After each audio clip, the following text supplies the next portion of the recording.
Hi, I'm a student during finals. And I'm Batgirl! Wrong superhero. And this is Bulldogs Live. Whatever.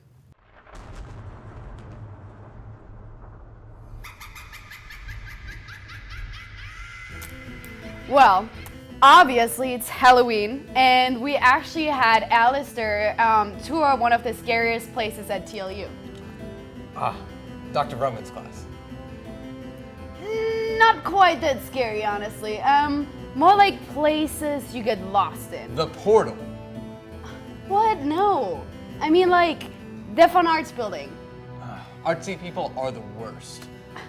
No, just bring the 50s girl and the minion on, please. For our story, this show, we wanted to look at the hauntings or stories per se in the Fine Arts Department and in Ep3. So we have somebody who we think would be good to tell these stories. Right, Jen? I mean, who else would we ask to do that? None other than Dr. Weerman, who has a very interesting way of putting his own spin on stories like this.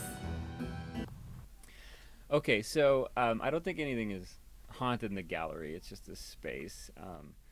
But when you head towards Weerman, that's usually where things tend to be weirder. Right. So this is the Weerman Little Theater, and apparently, according to Dr. Weerman, these doors, this one especially, can't open. Weerman, back in the day when it was used for other things besides the music department, there was a theater in there, in the 90s. We had some communication classes, some Frex classes in there in the early 2000s. The room was open, so I don't know how open the doors are to Weerman now, but at the time, both sides, the left and the right side doors, were open to Weerman, but nobody ever entered the left side. Okay.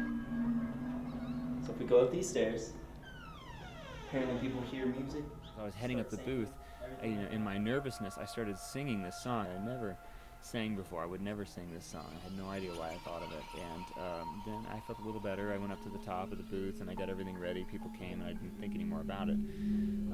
But I got an email from Professor Hernandez about a student who did a sleepover in Weerman in like the 80s. And they were on the stage, and this person sort of like woke up at night, and she felt really creepy on the stage, and she was looking around. She felt like there was something there, but she couldn't figure out what it was, and she started singing this song. It was the same song. All right. Here's the auditorium. This is where there's apparitions, auras, everything.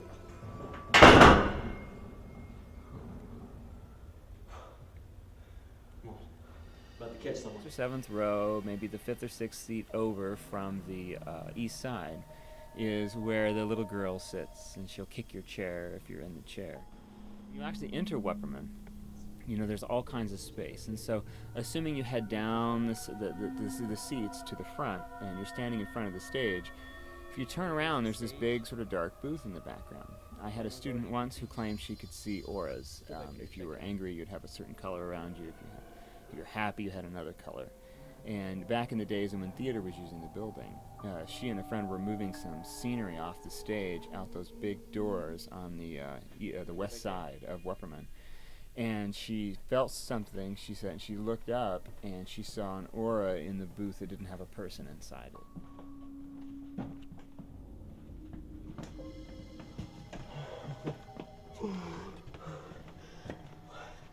Why do you even have that here? Seriously?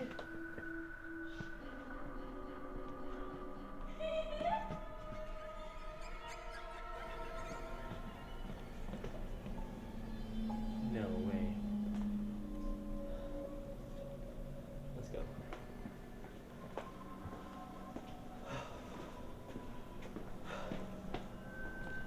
Already got chills.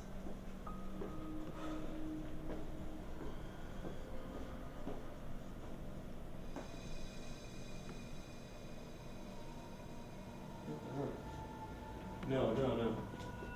Let's get out of here. Let's go. Let's go to the next thing. That's right. in the hallways, theoretically, this is where the girl who's supposed to be there Down this hallway. will show up, especially down the ceramics wing, and there'll be a ball bouncing, right? And then you see the ball, and either, depending on the story, you pick it up, or you watch it, and she comes out and grabs it, and she invites you to the ball, and she disappears.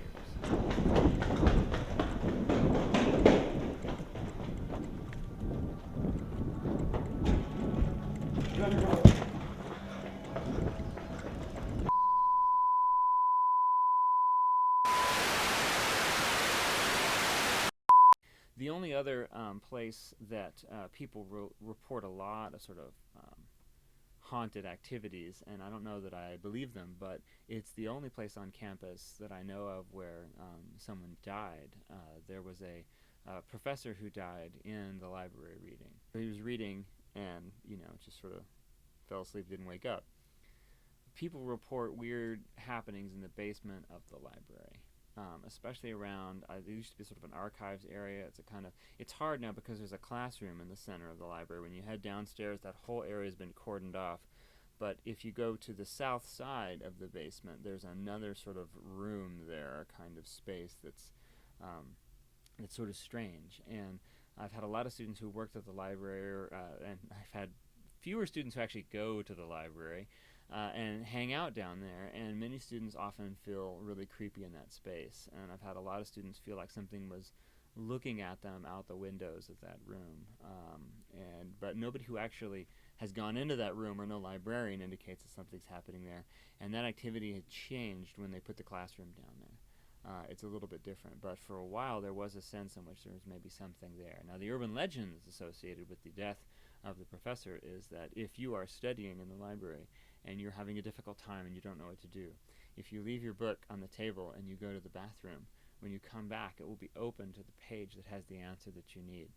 Because apparently professors, when they die, have nothing better to do than to help sort of lazy students do their homework when they haven't studied enough. That's our favorite thing.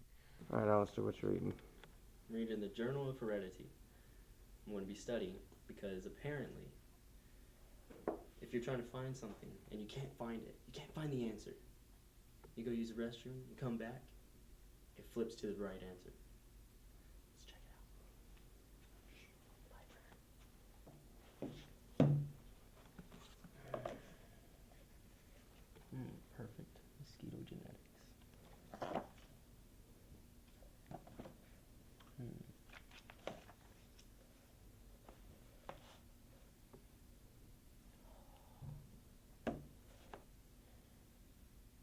It's just a bunch of letters and numbers. Alright, so.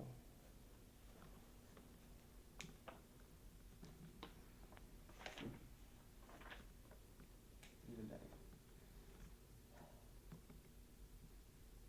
I'm gonna go use the restroom. Let's find out.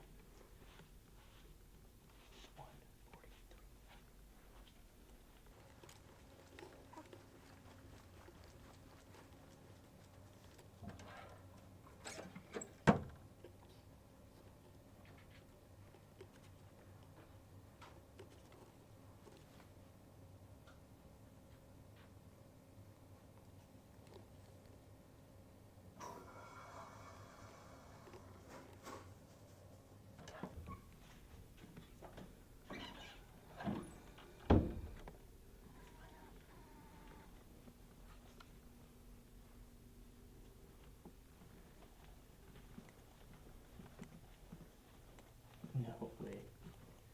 No way. Mosquito genetics.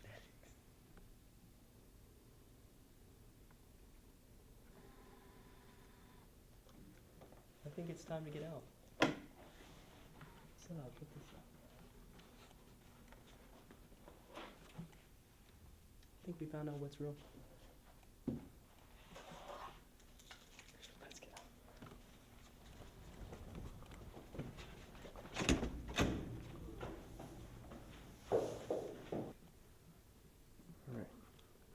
All right, so what happened? Okay, so funny story. We were trying to play a practical joke on Alistair to make it seem like that whole story about the janitor, like, coming in to like flip the page to the right answer. So Ashley and I decided to do it instead. But funny story, when I went to go like open the page, it kept kind of flipping up to another page and it wouldn't like stay still, so I moved it, and when Alistair came back, it was on the exact same page like that he was looking for, the mosquito genetics. So I'm really creeped out right now. So it seems today that there's a sexy version for every kind of costume out there. Sexy nurse, sexy SpongeBob, even a sexy Donald Trump. And it really rubs me the wrong way that Donald Trump can be sexier than me.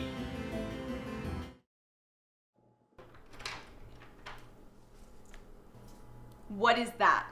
It's Victorian. It's awful. What do you suggest? More skin?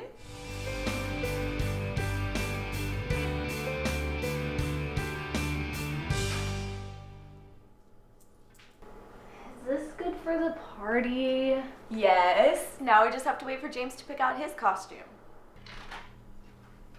Is this enough skin? No. I'll go change. No assless chaps! Oh no. You're good.